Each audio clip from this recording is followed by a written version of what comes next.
Folks, I just saw this tweet about Black Ambition, the contest that I entered, and it says, meet Felicia Hatcher, the CEO of Pharrell Williams tech nonprofit. Black Ambition Hatcher, is working to create inclusive and diverse tech startup ecosystems by providing opportunities to young entrepreneurs of color. Well, maybe that explains what happened. Ambition spent the better part of this year, earlier, and into the fall of last year, reaching out to me to get me to participate in their program. Originally, I thought, based on what they were sent me in the emails, which were numerous, that it was only for anyone who graduated from HBCU. I did not. I graduated from Texas Arlington and then got my master's degree at University of California at Berkeley. So I was very direct and intent on expressing my concerns, and the email that I got back from whomever was on the other side of it, perhaps Felicia herself, was, oh, no, that's not a consideration.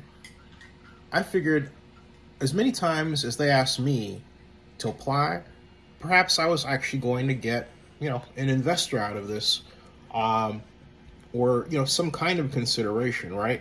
I mean, after all, why would someone reach out to you that many times? They weren't asking me to make any blogs or vlogs about it. That was never expressed. So I do, and then I get it in my application in early. Actually tweet out about, and make content on my network that completed it. And then I get this rather swift email rejection, then saying we'll follow up with you in September to give you more feedback. Well, this is September. I have heard nothing from Black Ambition. Nothing. And I've had to be presented with wave upon wave upon wave of content about younger entrepreneurs of color. You know what? I'm all for growing the lot of young Black entrepreneurs, but don't do it on my back, okay? Not without asking me first. That wasn't the idea. I have a company too. I have a startup. It's a Delaware corporation, but you all push me in with people who just had ideas. They didn't have a company veil around them in a number of cases. And they were vastly different than what I do.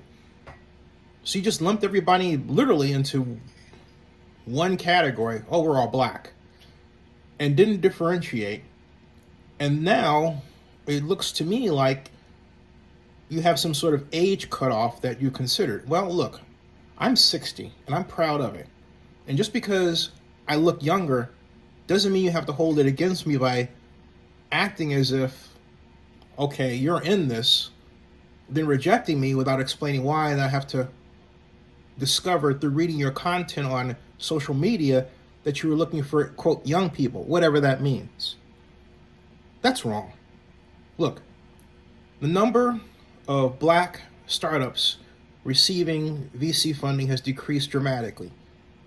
And so it follows that the number of Black startups that have received funding in general has decreased. You're not helping to solve the problem by essentially putting a white competitive lens over a problem that has been harmed by it to begin with. What are you doing? So I'm expressing my displeasure with how Black Ambition has conducted what it's trying to do, asking for it to change on a dime. And remember that Black entrepreneurs do not know an age category. And just because we may have failed at it in the past and gotten it right later in terms of my corporate structure doesn't mean we should be penalized for that either. And by the way, subscribe to Zenny62 on YouTube and bookmark oaklandnewsnowblog.com.